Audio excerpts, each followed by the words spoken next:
Hi friends, எல்லாம் எப்படி இருக்கீங்க? நல்லா இருக்கீங்களா? ரொம்ப நாளைக்கு அப்புறம் நானும் அம்மாவும் இன்ட்ரோ கொடுக்குறோம். ஏன்னு கேட்டிங்கன்னா, இவ்வளோ நாள் அம்மா சமைப்பாங்க, நான் வீடியோ எடுப்பேன். இன்றைக்கி ஏன்னு பார்த்தீங்கன்னா, ரொம்ப பேர் நீங்கள் கமெண்ட் பண்ணிக்கிட்டே இருந்தீங்க. அது என்ன கமெண்ட் கேட்டிங்கன்னா, ஏன் இவ்வளோ நாள் வீடியோ போடலன்னு. அம்மாவுக்கு வந்து ரொம்ப உடம்பு சரியாமல் போயிடுச்சு. ஆமாம் தானுமா? சுகர் வந்து 300 ஆகிடுச்சா. அதனால் வந்து ஹாஸ்பிட்டலில் டெய்லி போய் செக் பண்ணுறது, எப்படா குறையுன்னு. ஏன்னா வந்து அம்மா வந்து எப்போவுமே ரைஸ் 3 வேளை சாப்பிட்றாங்களா, அதனால் வந்து சுகர் ரொம்ப அதிகமாகிடுச்சு. நான் எப்போவுமே சொல்லுவேன் அம்மாட்ட, அம்மா நைட்டு மட்டும் ஏதோ சப்பாத்தி இந்த மாதிரி எதோ சாப்பிடுமா அப்படின்னு சொல்லுவேன். அம்மா வந்து எப்போவுமே ரைஸ் தான் அப்போலேருந்து சாப்பிட்டு பழகிட்டாங்களா, அதே தான் அம்மா எப்போவுமே கேட்டுக்கிட்டே இருப்பாங்க.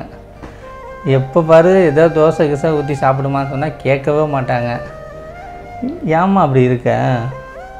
ஏதோ ஒன்று இதாகிட்டுனா என்ன பண்ணுறது? ஏன்னா வந்து ரொம்ப பேர் அம்மா இல்லாமல் எவ்வளோ கஷ்டப்படுறாங்க. அம்மா இருக்கிறப்ப நம்ம கரெக்டாக பார்த்துக்கிட்டா தான் நம்ம கொஞ்சம் இதாக இருக்கலாம்.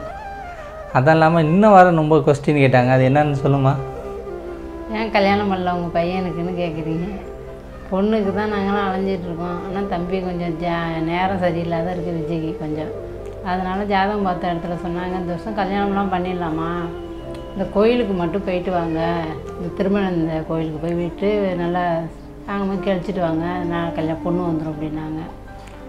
அதனால் இப்போ இங்கே 2 கோயிலுக்கு போக சொன்னாங்க. 2 கோயிலுக்கு, ஒரு கோயிலுக்கு போயிட்டு வந்துட்டோம் போன சனிக்கிழமை. இந்த சனிக்கிழமை காரைக்கால் போகலான்னு இருக்கோம் அந்த கோயிலுக்கு.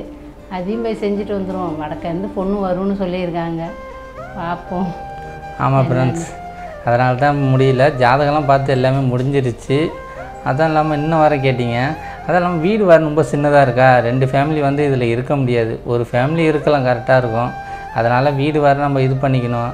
இன்னும் நம்ம வந்து செட்டிலே ஆகலை. நல்லா சம்பாரித்து வீடெல்லாம் கட்டிட்டு மேரேஜ் பண்ணலான்னு சொன்னால் அம்மா கேட்கவும் மாட்டுறாங்க. மேரேஜ் பண்ணியாகணும் சொல்லிக்கிட்டே இருக்காங்க. இந்த வீட்டிலே ஒரு கல்யாணம் பண்ணி ஒரு குடும்பமே இருந்துட்டோம். அதேமாரியே இந்த வீட்டிலே இருந்து ஒரு கல்யாணத்தை பண்ணிட்டா பிரச்சனை இல்லைல்ல. அதிலே கல்யாணம் வீடு கட்டுற வரையும் எவ்வளோ நாளைக்கு காத்துட்ருக்க முடியும்? பெரிய பையனுக்கெல்லாம் 26 வயசுலேயே கல்யாணம் பண்ணியாச்சு. எனக்கு இன்னும் கல்யாணம் பண்ணி 28 வயசு முடிஞ்சு இப்போ 29 வயசு ஆரம்பிச்சிட்டு இன்னும் கல்யாணம் பண்ணாதான் இப்போ பண்ணாதான் இப்போ பண்ணுறதுக்கு. அதுக்காக தான் பார்த்துட்ருக்கோம். பொண்ணு எப்படியும் வந்துரும்னு இருக்கோம், பார்ப்போம், கடவுள் விட்டது. ஆமாம் ஃப்ரெண்ட்ஸ், இதுதான் எனி டைம் அம்மா இதே பற்றி பேசிகிட்டு இருக்காங்களா. நம்ம வேலை உண்டு, நம்ம ஏன்னா கம்பெனியில் ஒர்க் பண்ணிகிட்டு இருந்தோம். இப்போ யூடியூப் சேனல் ஆரம்பிச்சிருக்கோம். இன்னும் நம்ம வந்து பெரிய லெவலுக்கே போகல. இப்போ தான் நம்ம கொஞ்சம் கொஞ்சமாக ட்ரை பண்ணி வந்துகிட்டு இருக்கோம். நம்ம கொஞ்சம் நல்லா ஆகிட்டோன்னா அதுக்கு அந்தாண்ட கொஞ்சம் செட்டில் ஆகிட்டு மேரேஜ் பண்ணலாம் அப்படின்னு நாங்கள் இருந்தோம். ஏன்னா அம்மா வந்து இப்போவே பண்ணி ஆகணும், வயசே ஆகிட்டு இருக்கு அப்படின்னு சொல்லிக்கிட்டு இருக்காங்க. ஏன்னா வந்து நம்ம அப்போலேருந்து அது பழகிட்டோம் அப்படியே இருந்து. அம்மா ஆமாம் ஃப்ரெண்ட்ஸ், இதை சொல்கிறதுக்காக தான் ஒரு சின்னதாக ஒரு வீடியோ எடுத்தோம். என்னம்மா முடிஞ்சில? அவங்கெல்லாம் ஊருக்கு போயிருக்காங்களா, இன்னும் சித்தாலாம் எல்லாம் ஊருக்கு போயிட்டாங்க, நாங்கள் தான் இருக்கோம். ஆமாம் ஃப்ரெண்ட்ஸ், இதை சொல்கிறதுக்காக தான் ஒரு சின்னதாக வீடியோ எடுத்தேன். என்னம்மா அவ்வளோதானும்மா? அவ்வளோதான் ஃப்ரெண்ட்ஸ். இந்த வீடியோ பிடிச்சிருந்தா மறக்காம லைக் பண்ணுங்கள், ஷேர் பண்ணுங்கள், மறக்காம சேனலை சப்ஸ்கிரைப் பண்ணுங்கள். பாய்.